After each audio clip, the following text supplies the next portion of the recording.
Ipinapahayag ko na ang kapangyarihan ng Diyos ay lalo pang lumago sa iyong buhay ngayon. Naway ang kapangyarihan ng Diyos ay kumilos sa pamamagitan mo sa mas mataas pang antas.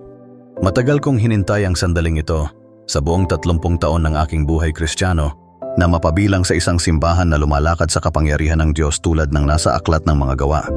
Napakaraming pagkatigil at pag-ikot lamang sa parehong kalagayan noon dahil nawawala sa aking buhay ang kapangyarihan ng Diyos. Nagsimula ang aking paglalakbay kasama ang 5F noong Disyembre 2023 nang matagpuan ko ang iyong unang aklat, ang The Secret of the Anointing.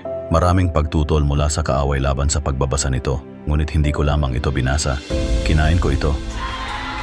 Oo, ganun ako kagutom. Hindi ko mapigilang basahin ito dahil agad kong napagtanto na may kapangyarihan ng Diyos sa aklat na ito. Karaniwan, inaabot ako ng ilang linggo upang matapos ang ganitong uri ng aklat, ngunit natapos ko ito sa loob lamang ng 5 araw. At nang makarating ako sa huli, binigkas ko ng malakas ang panalangin. Noon din ay napalaya ako mula sa pagkaalipin sa pornografiya. Hallelujah! Bigla na lamang itong nawala. Wala nang natirang pagnanasa. Maging ang mga larawan sa aking isipan ay naglaho. Lahat ng larawan. Iyon ang naging simula para magsimula akong manood sa YouTube.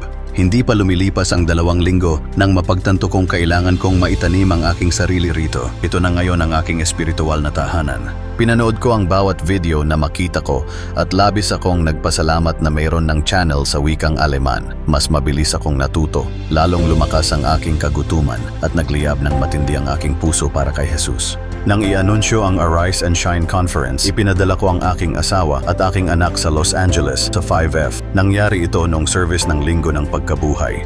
Winawasak ko ngayon ang bawat sumpang namamana. Ang bawat espiritu ng pangkukulam ay dapat umalis ngayon sa pangalan ni Jesus. Salamat, Jesus. Alleluia. Napasigaw ng malakas ang aking asawa at itinakwil ng aking anak ang espiritu ng kalibugan. Pagkatapos ay nabali ang sumpang namamana sa aming pamilya, habang ako naman ay nanonood ng live mula sa bahay. Sa mismong sandaling iyon, napalaya ako mula sa pagkaalipin sa masturbasyon na mahigit 50 taon kong pinaglabanan. 50 taon. 6 na taong gulang pa lamang ako noon. Ang pagkaaliping ito ay naipasa sa akin, ngunit ngayon ay malaya na ako.